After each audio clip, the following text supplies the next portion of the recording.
மிட்டாய்க்காரன். கீவா ஜெகநாதன் எழுதி 1941 வெளியான சிறுகதை இது. அவன் ஒரு வியாபாரி. அவனுடைய வியாபாரம், விளம்பரம் எல்லாமே தனி மாதிரி. பிறர் கையை எதிர்பார்த்து பிழைக்கிறவன் அல்ல அவன். தானே உழைத்து வியாபாரம் செய்து சம்பாதிப்பவன். அவனுக்கு உதவியாள் என்று ஒருவன் தேவையே இல்லை. முனுசாமியைத்தான் சொல்கிறேன். அந்த மிட்டாய்க்கார முனுசாமி உலகத்து எதிர்கால பிரஜைகளாகிய குழந்தைகளை அவனுடைய வாடிக்கையாளர்களாக ஆக்கி கொண்டவன். மிட்டாய் பாட்டை பாடிக்கொண்டு போகும் பொழுது அந்த விளம்பரம் எவ்வளவு குழந்தைகளை கவர்ந்து விடுகிறது. பள்ளிக்கூடங்களை பற்றிய பல விஷயங்கள் அவனுக்கு தெரியும், படிப்பை பற்றி அல்ல.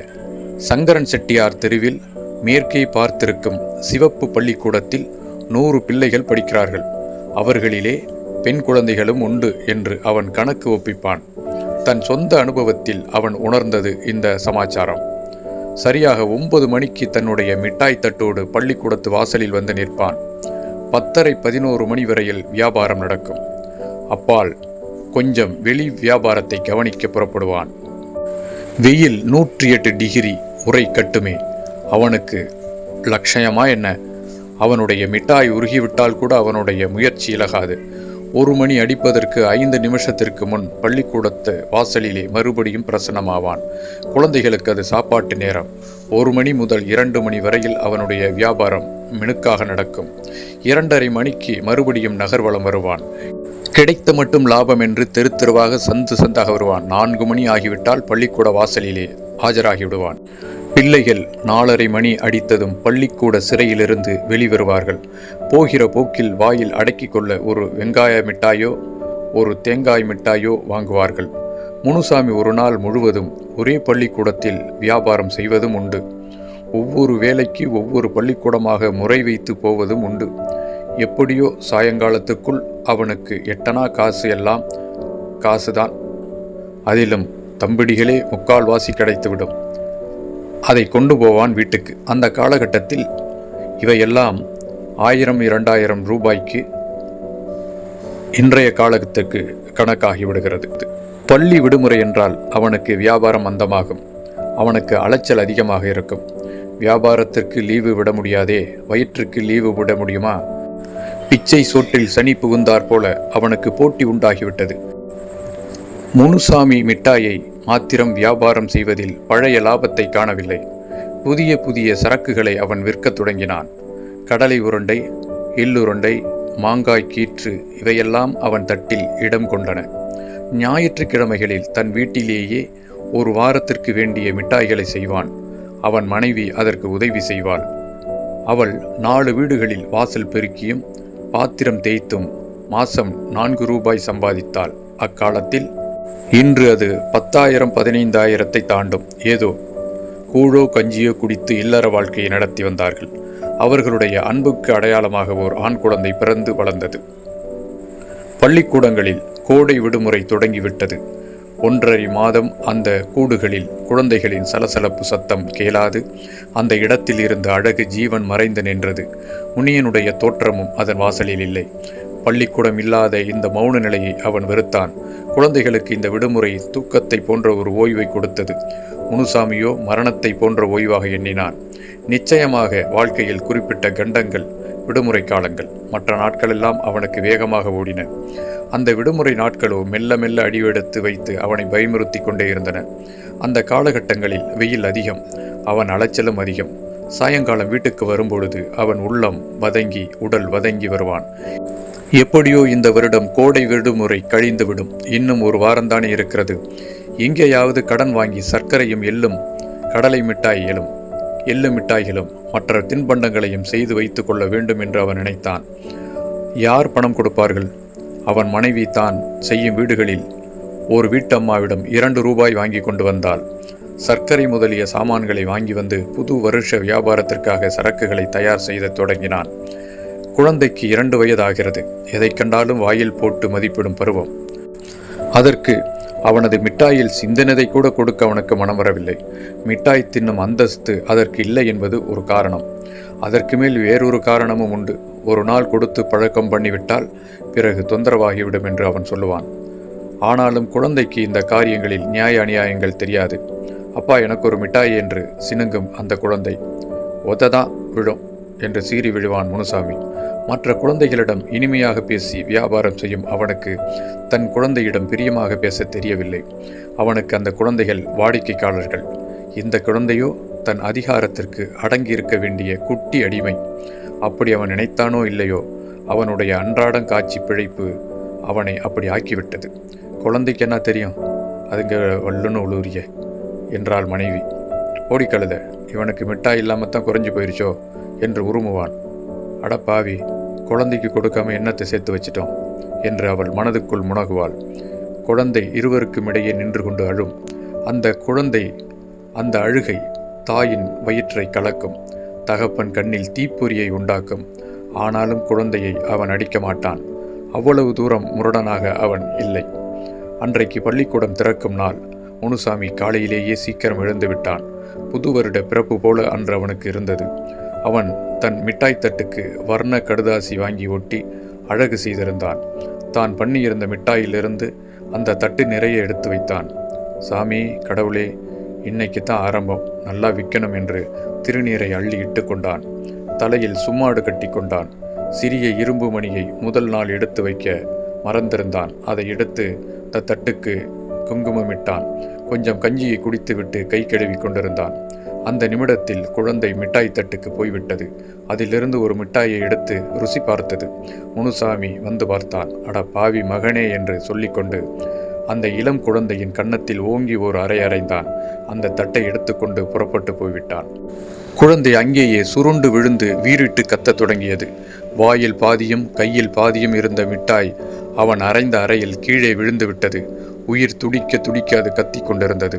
அதன் தாய் ஓடி வந்தாள். குழந்தையை வாரி அணைத்தாள். ஐயோ படுபாவி, குழந்தைய கொன்னுட்டானே என்று புலம்பினாள். என் கண்ணு, சாமிக்கு கண் இல்லையா? உன்னை என் பாழும் வயிற்றில் ஏன் புறப்பிச்சார்? எங்கேயாவது தோட்டி வீட்டில் பிறந்திருந்தாலும் சௌக்கியமாக இருந்திருக்கலாமே. நீ இந்த மனுஷ மிருகத்திடம் இப்படி வந்து சிக்கி கொண்டாயே. என்ன நான் பண்ணின பாவம்? ஐயோ, முதலியார் வீட்டுக்கு கொண்டு போன போது ராசாவாட்டம் இருக்குது குழந்தை, சாக்கிரதையாக பார்த்துக்கொண்டு நேற்று தானே அந்த அம்மா சொன்னாங்க. ஏ ராசா, உன் அடிக்க எப்படித்தான் அந்த பாவிக்கு மனசு வந்ததோ என்று அழுது நைந்து உருகினாள். அவள் உள்ளம் படபடத்தது, தேகம் பதறியது. அவள் ஏழையாய் இருந்தால் என்ன? ஒரு தாயின் இருதயத்தில் ஏழை என்றும் பணக்காரன் என்றும் வித்தியாசம் இருக்கிறதா என்ன? முனுசாமி வேக வேகமாக போய்கொண்டிருந்தான். இன்று காலையில் அபசகுணம் மாதிரி அந்த பாவி மகன் இதிலே கையை வைத்து விட்டானே. தரித்திர கைப்பட்டு விட்டதே. இன்றைக்கு வியாபாரம் என்ன ஆகுமோ ஆகாதோ என்று அவன் உள்ளம் சிந்தித்தது. அடுத்தபடி என்ன இருந்தாலும் குழந்தையை அப்படி அடித்துவிட்டு திரும்பி பாராமல் வந்திருக்க கூடாது. பாவம், அது என்ன பண்ணும்? அதற்கு ஒன்று கொடுத்தால் குறைந்து விடுமா என்று ஒரு நினைவு ஒரு பக்கம். குழந்தைகளுக்கு இடம் கொடுக்கக்கூடாது. மகாராஜா வீட்டு குழந்தையானாலும் அடங்கி நடக்க வேண்டும் என்ற நினைப்பு ஒரு புறம். இந்த வயதில் அதற்கென்ன தெரியும்? என்ன அடங்காமல் நடந்து விட்டது? ஐயோ, சிறு குழந்தையிடம் அன்பு காட்டாமல் 1000 குழந்தைகளுக்கு மிட்டாய் தருகிறோமோ என்றது இன்னொரு எண்ணம். இப்படி என்ன அலைகள் அவன் உள்ளக்கடலில் மோதிக்கொண்டிருந்தன. ஒரு சந்து வழியே நடந்து கொண்டிருந்த போது அவன் எதிரில் திடீரென ஒரு மோட்டார் வெகு வேகமாக வந்தது. சட்டென்று அவன் ஓரமாக ஒதுங்கினான். அங்கே இருந்த பெரிய கல் ஒன்று தடுக்கியது. படாரென்று கீழே விழுந்தான். கார் அவனை தாண்டி போய்விட்டது.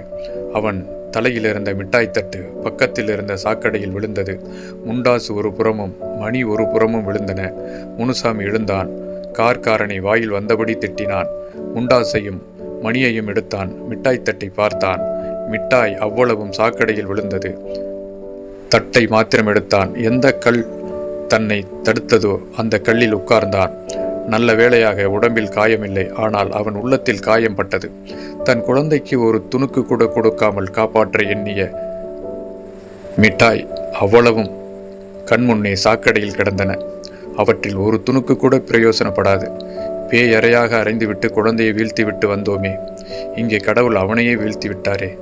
அவன் பாதுகாத்து வந்த மிட்டாய் முழுவதும் சாக்கடைக்கு உணவாயிற்றே. அவன் முழு மிருகமாக இருந்தால் படுபாவி தொட்டான், இப்படி ஆயிற்று என்றுதான் எண்ணியிருப்பான். அவனிடமும் மனிதத்தன்மை கொஞ்சம் இருந்தது. பச்சாதாபம் உள்ளத்திலே ஒரு மூலையில் பதுங்கி கிடந்தது. தந்தைக்குரிய அன்பு எங்கோ இடம் தெரியாமல் அழுக்கேறியிருந்தது. அந்த சாக்கடை தீர்த்த கரையில் தன்னை தண்டித்த கல்லாகிய ஆசனத்தில் உட்கார்ந்து உள்ளத்தை திறந்து பார்த்த பொழுது அவனுக்கு ஞானோதயமாயிற்று. மங்கி புதைந்திருந்த இயல்புகள் அவனுக்குள்ளே தோன்றின. மனிதத்தன்மை, பச்சாதாபம் எல்லாம் புறப்பட்டன. ஐயோ, நான் எத்தனை பாவி!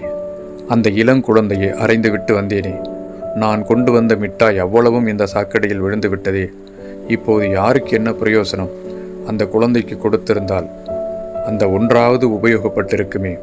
அந்த குழந்தை உயிரோடு இருக்கிறதோ இல்லையோ, நான் ஆத்திரத்துடன் அறைந்தேனே. படாத இடத்தில் பட்டிருந்தால். இப்படி நினைத்து பார்க்கும் பொழுது அவன் உள்ளம் துக்கத்தால் குமுறியது. கண்களில் நீர் தரும்பியது. தலையில் அடித்து கொண்டான். சாமி கும்பிட்டு திருநீர் இட்டு கொண்டேனே. அந்த குழந்தை தெய்வத்திற்கு சமானம் அல்லவா? அதை அரைந்து போட்டுவிட்டு வந்து விட்டோமே. சாமிக்குத்தான் பொறுக்குமா? பொறுக்கவில்லையே. அதனால் தானே அவ்வளவையும் சாக்கடையில் சாய்த்து விட்டார் என்று நன்றாக எனக்கு வேண்டும் என்று இறங்கினான். முதலில் குழந்தை என்ன ஆயிற்று என்று பார்க்க வேண்டும் என்று வேகம் ஏற்பட்டது. முண்டாசு துணியை உதறி தோளில் போட்டுக்கொண்டு மணியையும் வெறும் தட்டையும் எடுத்துக்கொண்டு வீட்டை நோக்கி புறப்பட்டான். ஏன் அதுக்குள்ளார வந்துட்ட? வியாபாரம் ஆயிடுத்தா என்று வினவினாள் தாய். அழுது அழுது சோர்ந்து போன குழந்தை அவள் மடியில் படுத்து தூங்கிக் கொண்டிருந்தது. அந்த கன்னத்தின் விரல்களில் சுவடும் அதன் மீது ஒட்டிய அடியின் சுவடும் ஓடிய கண்ணீரின் வடுவும் அங்கே தெரிந்திருந்தன. மிட்டாயெல்லாம் போச்சு என்றான். ஐயோ, இந்த குழந்தை தொட்டதனால் வந்ததென்று இருக்கிற உயிரையும் வாங்கிவிட்டால் என்ன பண்ணுவது என்று பயம் அவளை பிடித்து கொண்டது. அதனால் அவன் குழந்தையை அடித்ததை பற்றி சொல்லி அவன் கோபத்தை கிளப்பக்கூடாது என்று எண்ணி பேசாமல் இருந்து விட்டாள். அவளுடைய மௌனம் அவன் உள்ளத்தில் ஊடுருவி பாய்ந்தது. பேசாமல் தட்டை கீழே வைத்துவிட்டு சோர்ந்து போய் மூலையில் போய் உட்கார்ந்தான். அவனுக்கு ஒன்றும் பேச தோன்றவில்லை. அவளும் பேச துணியவில்லை. சிறிது நேரம் மௌனம். வெளியில் மௌனம் சாதித்தாலும் உள்ளே புயல். சமாதானம் செய்து கொள்ளாவிட்டால் இதயம் வெடித்துவிடும் போல இருந்தது. தூங்குகிறதா என்று கேட்டான். ஆமாம். ரொம்ப அழுதானோ? அதையெல்லாம் ஏன் விசாரிக்கிற? அடி பலமாப்பட்டதோ? பலமாக இருந்தான்னா இல்லாட்டி போனால் உனக்கு என்ன? இல்லை காயம் கீயம் பட்டிருக்குதோ? கேள்வி மேல் கேள்வி வரவே அவள் அடக்கி வைத்திருந்த ஆத்திரம் பீறிக்கொண்டு கிளம்பியது. சை, நீயும் ஒரு மனுஷனாட்டம் பேச வந்துட்ட. குழந்தைய ஒரே அடியாக கொன்று போட்டுற வேண்டியதானே. இப்படி விசாரிக்க வந்துட்ட? சாமி உனக்கு கூலி கொடுக்காம போவாது என்ற துக்கம் தொண்டையை அடைத்தது. கோவென கதறி அழுதினாள். அவனுக்கும் அழுகை வந்து விட்டது. அடக்கி கொண்டான். இந்த பாரு, நான் சொல்கிறதை கேளு. உன்னைத்தான். இனிமே சாமி சத்தியமாக நான் குழந்தைய தொடவே மாட்டேன். நான் படுபாவி. சாமி எனக்கு கூலி கொடுத்துட்டார். அல்லாத. எனக்கு கூட அழுக வருது. என்ன அந்த செருப்பாட அடிபட்டுக்கிறேன். இனிமே இந்த புத்தி வேண்டாம்னு சொல்லி அடி என்று அவனும் விம்மலானான். இந்த ஆரவாரத்திற்கிடையே குழந்தை கண்ணை திறந்து பார்த்தது. அவன் எழுந்தான். மிட்டாய் வைத்திருக்கும் கூடையை திறந்தான். கை நிறைய எடுத்துக்கொண்டு வந்து அந்த குழந்தையின் கையில் கொடுத்தான். என் கண்ணு, இனிமே தினம் உனக்கு நான் முதல் மிட்டாய் கொடுத்து விட்டு தான் வியாபாரத்துக்கு போவேன் என்று சொல்லிவிட்டு அதன் கன்னத்தில் முத்தமிட்டான். எந்த கன்னத்தில் காலையில் அவன் அறைந்தானோ அதே கன்னத்தில் அவன் இதழ் முத்தமிட்டது. அடுத்தபடி அவளும் முத்தமிட்டாள். அந்த 2 முத்தங்களும் மருந்து போல அந்த குழந்தைக்கு உதவின. அந்த குழந்தையின் முகத்தில் ஒரு புன்னகை தவழ்ந்தது.